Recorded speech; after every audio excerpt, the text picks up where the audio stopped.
This is The Brandon Smith Show, and I'm your host, Brandon Smith, and the entire purpose of the show is one singular thing, and that's to help you live a life that much more free from dysfunction. As we all know, it's right around the corner.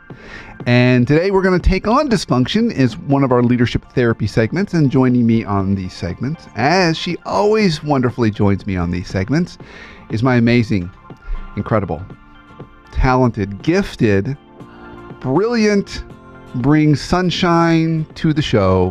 Wow. Whitney Mendoza. That was 6 today. I decided, I made a you were complaining I wasn't giving you enough positive affirmation at the beginning of the show. This is true. And so, bam, right there. And I was going to bring up the fact that you said dysfunction is right around the corner, because I'm kind of right around the I didn't make that right. I corner. Yeah, that's your Of the interpretation table? Of that. It's true, though.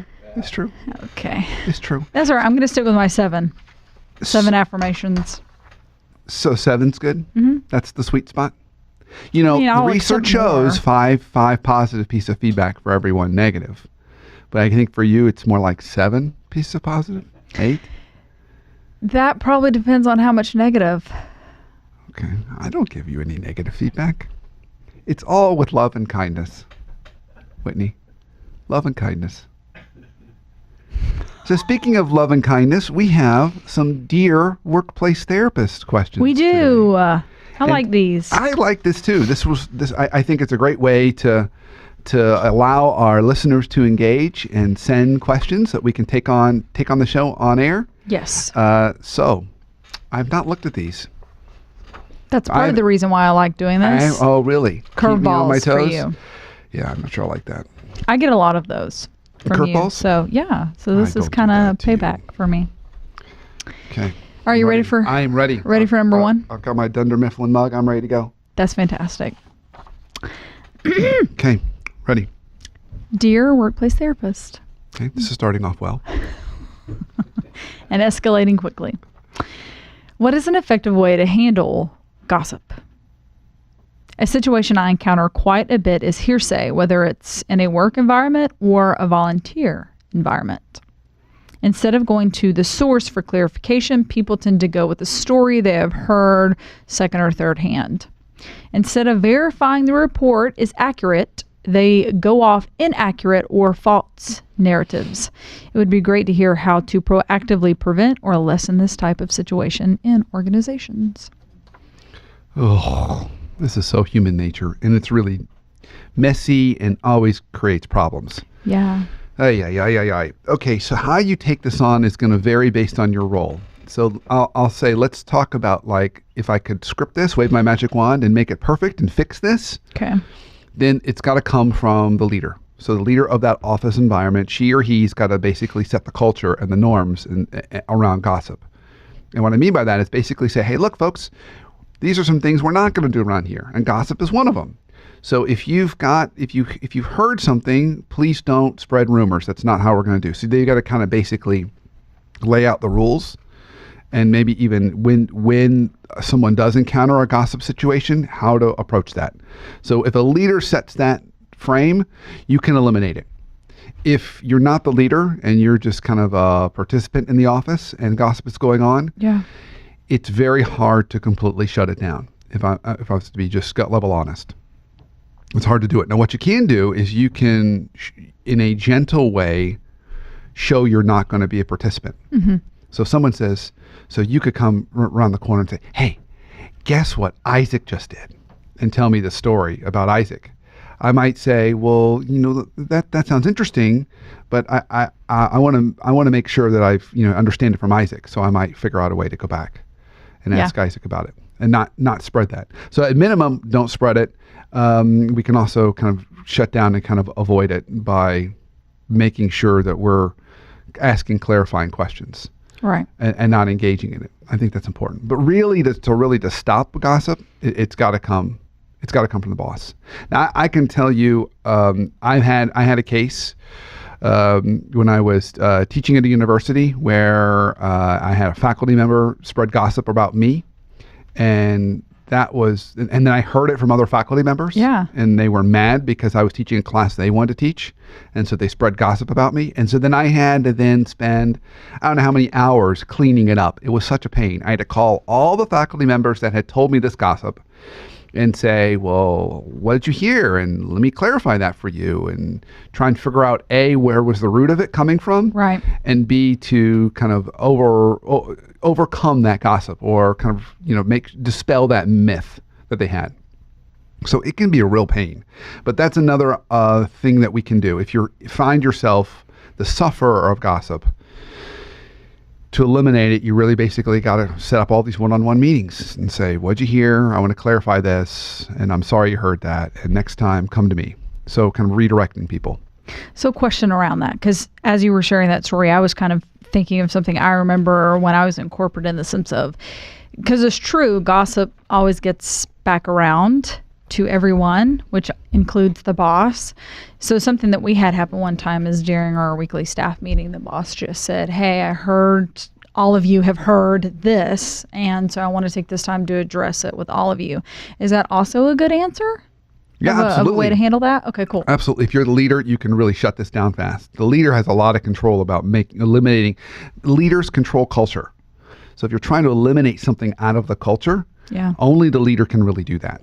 You can put boundaries and buffers around you, so you can indicate to people, I'm not going to play that game, but you can't eliminate it unless you're the boss or the leader of that group. That's the only real way to do it. I mean, nice. that really is Yeah. it. I mean, there might be some other subtleties that we could get into, but really, that's about your only two options. Okay. But yeah, it's great if you're the leader and you're hearing gossip. Not only can you shape the culture, but you can also have it in meetings. Say, hey, everybody, I heard this thing going around. Mm-hmm. Let's talk about this. A, what really is happening, and B, how we're not going to do this again, because this is unproductive for everybody. That's the other thing. Gossip is unproductive. True. It's time, it's energy. Right. Being spent on something that's not real or productive, because gossip by nature is spreading partial truths. Right. You don't say, whenever we say gossip, we never associate it with like positive, truthful things were spread. We would call that good communication. Yeah. Right? Right. And it's gossip. It's like rumors, half-truths, people's opinions, which kind of spread like wildfire, because they're like juicy reality TV shows. Right. And that's not what we want in a workplace. Nice. Okay. All right. Very good. Next one. I'm ready. That was like my warm-up. Dear workplace therapist. Again, starting off very nicely. I work in an industry where work tends to be very cynical and the busyness of work volume. Cyclical. Cyclical. Cynical. It's all the same, folks. What was the other word I was asking you about before we went on? Insidious. Insidiousness. Cyclical. Cyclical and the busyness of the work volume. Could be. Okay. Is that good? Sounds good to me. Works for me. I figured, given the busyness of the work volume, it was probably cyclical. Okay, not cynical. Let's see. What else? I mean, they could be filling this. It could be cynical. I don't know. Let me get through this. Okay. It could be. Okay. At certain times of the month or year, we are extremely busy, working 10 to 12 hours in the office. Sometimes there's not enough work to even fill 6 hours. During those times when there's no work, my mind wanders to other things I need to do, leading me to check non-work related emails, do some online shopping, etc. As someone who strives to be efficient and use every minute wisely, how do you fight the temptation to do that and keep the focus on your paid position? All right. So we have a couple ways to approach this, given the cyclical nature of this workplace. It's a little cynical. It's a little cynical. So part of this, let me take a step back. So I had a coaching call with a client recently, works in a consulting environment, very much described it like this. But when it is on, it is on. It's like 100-hour work weeks on. Wow. Okay. So if you're in that kind of environment and you're getting this downtime, give yourself some grace, enjoy it, work your 4 or 6 hours, and then use your other time to care for yourself. So maybe doing stuff you put off, like going to the dentist or the doctor's appointments or other things that just are life maintenance we need to do, making sure you're going to the gym. This particular client, what he did there during that downtime was he said, I got back into the gym. I had a great workout routine every day. Nice. So using the time to care for yourself, get some of those life things done, and recharge. Okay, that is one way you can approach that down cyclical time. It's still structured, still productive, but it's allowing you to stay a little more balanced. Why are you smirking? I'm still laughing at cynical. Okay. There's a smirky smirk over there. Sorry.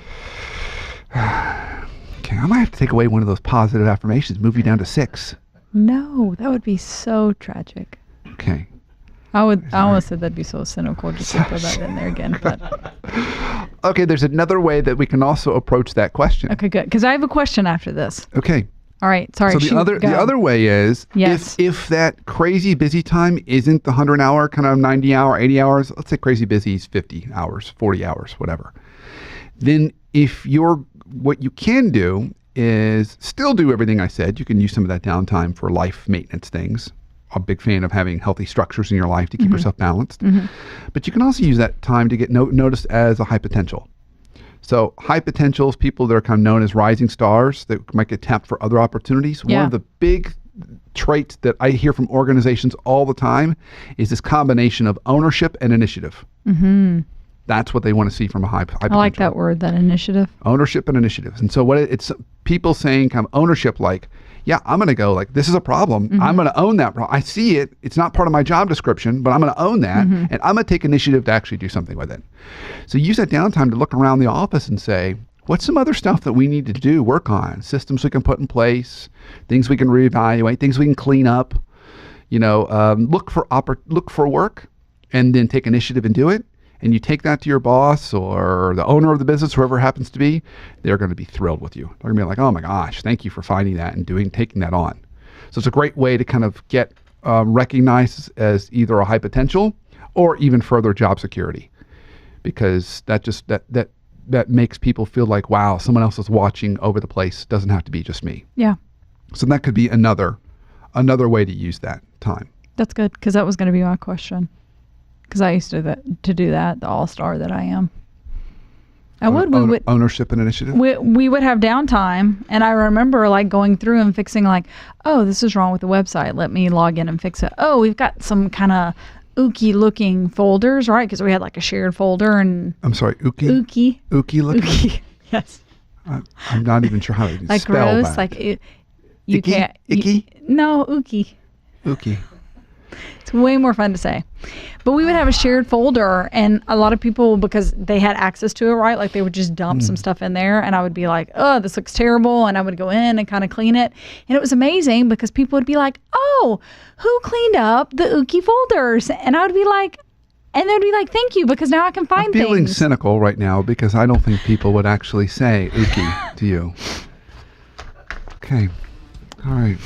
So going back to the question, 2 ways you can handle that. You can either use that for downtime to recharge if the cycle, when it gets really crazy, is really crazy. Yeah. Or you can use it to take ownership and initiative, clean up the place a little bit. Great way to get recognized as either a high potential or just even strengthen job security. All those are good.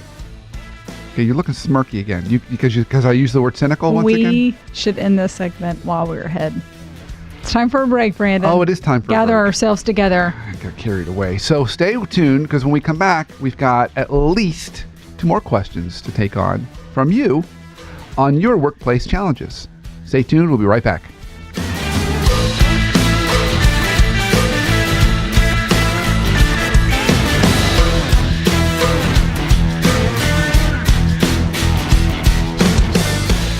Hey, this is Brandon with your coaching minute for the week.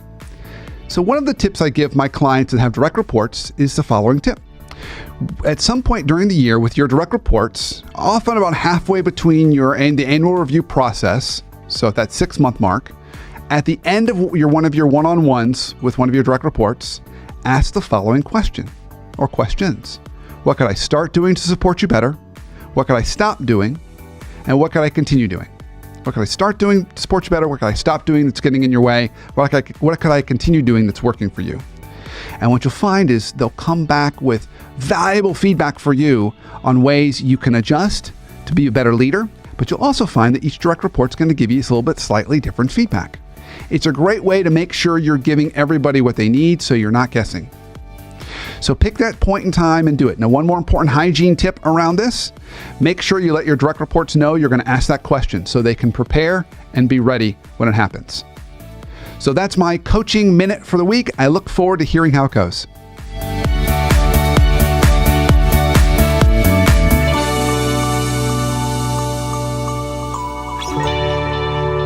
Welcome back to the Brandon Smith Show. Today is another one of our leadership therapy segments, and we are taking on your questions. So we just took on 2. Whitney, we've got more. We do. Are you ready? I am ready. Okay. I'm going to bring you back in. This one's a one-liner. Okay. Nice and focused. It is. It's about leadership. Right up your alley. I hope so. Dear workplace therapist. Okay, starting off good again, once again. Can you provide information on how to deal with companies that view bullies or a directive management style as the only effective style of leadership? So how to deal with bullies or a directive management style as the only effective style of leadership? Yikes is all I can say to that. Yikes. Because if you're having that problem, that is a systemic problem. You're probably dealing with either at minimum a cultural issue. So where and it could be, honestly, I've seen that play out in environments where it's privately held companies, it could be family owned companies, it could be publicly traded. I don't see how that too often in nonprofits. They have their own issues. I don't see that issue so much, but any kind of company, any size, I've seen that. So you got a company culture there as part of the issue. The other fact, and that you can fix if you can assume a leadership role, and I'll talk about how to do that if you want to invest in it. It takes a long time, but it's possible. But before I do that, the other question you need to ask yourself is this kind of also indicative across the industry? Like, does every company in this industry operate that way? Okay, that's like investment banking firms are typically known for being very kind of abusive, aggressive, bullying environments. That's everything I've ever heard. There may be cases where that's not true, but as an industry, that's just the nature of that beast. So if you're in an industry that kind of favors that style, you're not going to change the industry. You're not, unless you decide to open up your own kind of shop in that industry and say, we're doing it differently. But working inside a company is going to be hard to do. So hold that aside. If it's not the industry and you've just got a kind of a one company, if you decide you want to change it, the way you're going to change it is this. You've got to rise up into a management role, and you've got to show that you can deliver the same, if not better, results using your style and approach. Wow. Really what it needs to be is better results. So people say, hey, Whitney, your results are fantastic. They're better than anybody else here. How are you doing it? And then you say, funny you ask. I give people 7 pieces of appreciation when they walk in the door. You all just give 3. I give 7. Why'd you move your pen when I said that? And kind of pointed it to me like that felt very aggressive. You didn't like my example? It was great. I thought my example was quite appropriate. Number 1, I was probably just fidgeting. You were. Number 2, the thought that came to my mind is the good old saying that you attract more flies with honey than vinegar. I think that's true. But but to get just saying that to people who have that other style, they don't get it. No, you're going to have to lead with results. Interesting. So you have to get the results to get them curious. So then you say, this is how I do it. If you want the same results as me, try this style. But just saying that this style is better and laying out all the reasons doesn't change bully behavior. We would like to think it does, but it doesn't. You have to start with results. So again, going back to what I said earlier, you've got to invest a lot of time in a hostile environment if you want to make that change. Most people don't want to do that. Yeah. So you have to ask yourself, do I really want to do that? But if the answer is yes, that's how you do it. Use your style, deliver results, and now get people curious. And then you'll start to move their way up, and then once you get to the top, you can fully change the culture. Because this particular problem sounds like it discounts or takes away, I should say, 2 of your points in the workplace happiness formula, because this is probably the boss. Yep. If they're in a leadership position, that's kind of causing you some pain. And typically, if the boss is miserable, it seems like everyone's miserable, which really affects the culture itself. So it feels like maybe you enjoy what you do, but these 2 points are canceled out, and that equals a no-go for the workplace happiness formula. Yep. Yeah. Now, the other thing that can change these environments, if we look at it more from another factor or force, can be high turnover. So they're losing a lot of talented people. Yeah. And things like Glassdoor and other kinds of mechanisms for giving feedback and letting everyone know this place is pretty rough, and here's why. I've seen companies want to address it based on just the risk. But that, to be honest, they still don't get it. They want the risk or the pain to go away, but they really just want to put a Band-Aid on it. They're not genuinely interested in changing. Results are more likely to get them to genuinely change if they think they'll get better results versus preventing risk. Yeah. Like lawsuits or turnover or anything else. Interesting. And messy, a great question, messy one. Yeah. Interesting. All right. You got another one for me? I do. This one's a little bit longer. Bear with me. Okay, I'm ready. Dear workplace therapist. Good. Hey, they're all starting so nice. I'm going to omit that part on the next one. No. I've worked in several organizations where I've seen a lot of bitterness about downsizing or layoffs that has occurred in the past, sometimes several years in the past. How do I help my colleagues move forward and put the past behind them? One of the reasons why I left my previous employer was because I was brought in to revitalize the business and make some significant changes. However, I failed in my ability to get the team to move past their cynicism and distrust of management. Any advice? Did you say cynicism? I did. Ingrained cynicism. It sounds like cyclical cynicism. It does. And cyclical. Ingrained cynicism. So a lot of layoffs. Yeah. People are scared. Yeah. Trying to get people to say, oh, no, come on, let's focus on now the new normal and the new Everything's world. fine. Let's go. Everything's great. Move forward. Yeah. Okay. So this is as a kind of leader of a department or manager or kind of a change agent, and you're coming in after one of those events that's happened. Think of it kind of this way. When people are feeling fully engaged and they're not feeling distrusting of leaders, they're gonna trust all the way to the top. So those top leaders talk, they're going to be like, yes, I trust what she is saying. I trust what he's saying. I'm going to follow him. And they'll trust their manager, mid-level leaders, and then kind of trust their coworkers around them. Okay, that's what we want. When you have things that feel as events that they might feel were broken trust, right? You had all these layoffs, or you said you weren't going to lay people off, and then you did. Or you said we were going to go down this path, and we didn't. You said there was going to be bonuses, and there wasn't. That starts to whittle away that trust, and it lowers where trust can occur first. So where I see people go in wrong with this is they come in and they say, okay, now I'm a new leader and I want you to trust management because I trust them. They're like, no. Right. No. Done that before. So you have to build trust down at the ground level, hand-to-hand combat first. So you make it about them as individuals. So you come in and you say, okay, let's start with you. I can't control all the environment around us. I don't know what's happening. But what I do know is I want to make sure that I help support you so you can not only be effective in this job, but you can be effective no matter where you go. So you really make it about the person. You kind of decouple them from the company. Don't force loyalty. If you force loyalty, they'll push back on you. So I'm actually saying go in the opposite direction. Say, well, no matter where you go next, I'm about you. Not about the company or the job, I'm about you first. Then once they start to trust you, if you genuinely pour into them and want to help them grow, then you can say, now let's talk about the team. Let's see what we can achieve together. Don't know how long we're going to be together as a team, but let's focus on that as a team. Yeah. And then people will start to be willing to engage in that. If you want timing around this, you're probably looking at 6 months of pouring into them as individuals. Then you can kind of focus it on the team. about the 6-month mark.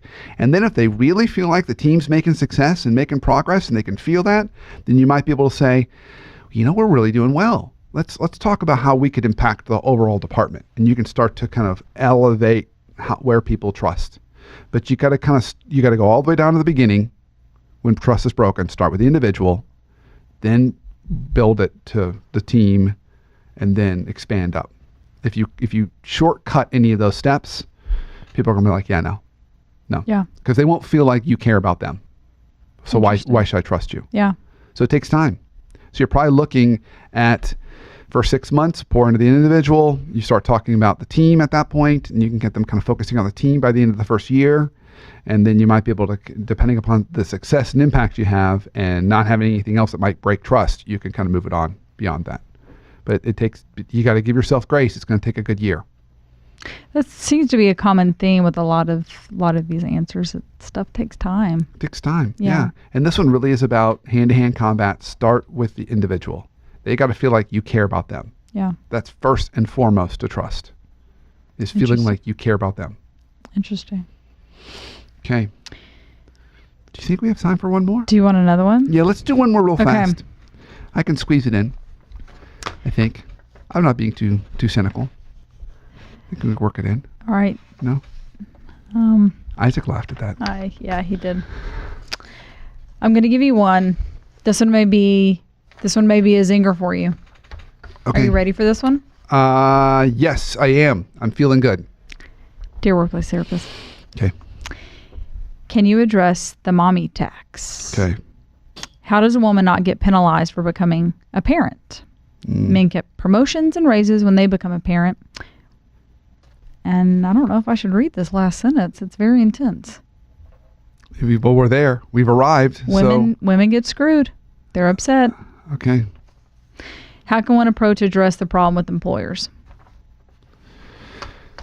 All right. So this is another one where we've got cultural differences. Some organizations, I think, do this well. Some organizations are behind the curve. I think the way that you can do this for you, if you feel like you're walking into one of these situations, okay, you're a woman, you're pregnant, and you're afraid it's going to cost you something, then the very best way to do this is something I regularly preach on the show: clarify expectations.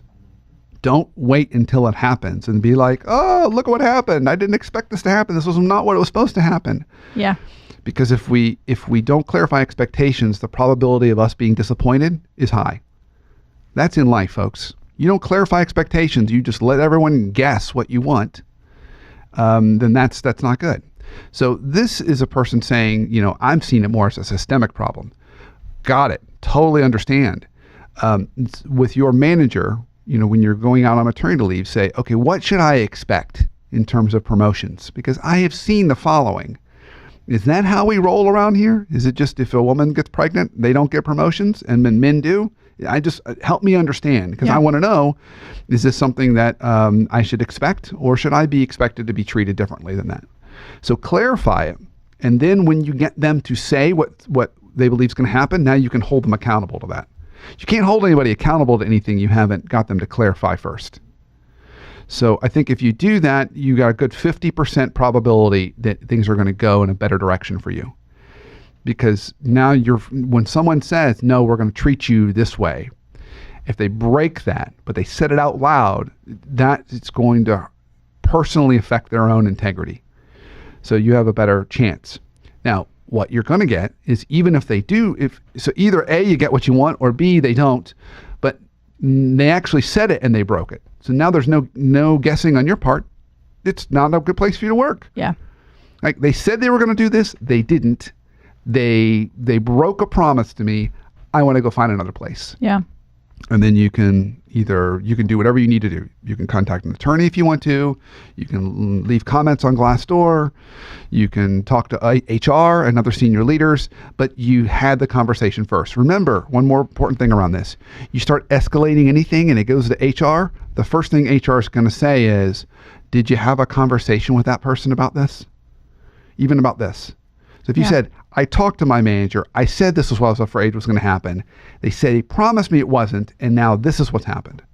So I need to know whether or not I should seek legal counsel, or are you going to go in here and fix this, HR? Because those are our two options at this point. Yeah. And you can do that. But you would had to have had the conversation first. So clarify first when you find yourself in that situation. Okay. That was a rough one. Yeah. A little zinger. Well, it's very timely. I think that's something that we're seeing a lot in workplaces, and more people are speaking out. And I think your advice is straight way. Clarify expectations. 'Cause then when in doubt, clarify. Yeah, and don't always assume people know what they're going to do. Yeah. This is a way to start to get everyone on the same page. Yeah. Which is good. Okay, well, we are out of time. We are. Thank you for being a fantastic, amazing, wonderful, gifted, No problem. talented, brilliant superstar Thank you. that you are, Whitney. I lost count of how many that was. I think that was more than 7. I really do. I'm feeling actually exhausted with the number of positive feedback I gave you right there. So, and for you, thank you for listening and watching. Continue to follow us on Whitney's watching. I have a cue card that I use to help guide me as I exit the show, and I inevitably butcher it. She's now watching. Is he going to butcher it this time? Yes, folks, I am. So, of course, you can follow us on Twitter at the WP Therapist. You can check out the Workplace Therapist website, www.theworkplacetherapist.com, for blogs, past shows, articles, and other resources there for you. And if you're listening to this on iTunes, please give us a review of the show, because that's how other folks find us. And that's a great way to keep the show top of mind for everybody. So until our next show, have a great week and an awesome life. Do you have a question that you want to ask the Workplace Therapist? First of all, go to theworkplacetherapist.com. And there's Ask the Therapist at the top. You can send a message to Brandon. Please start it with Dear Workplace Therapist, because he loves that. I do. Thank you. We'll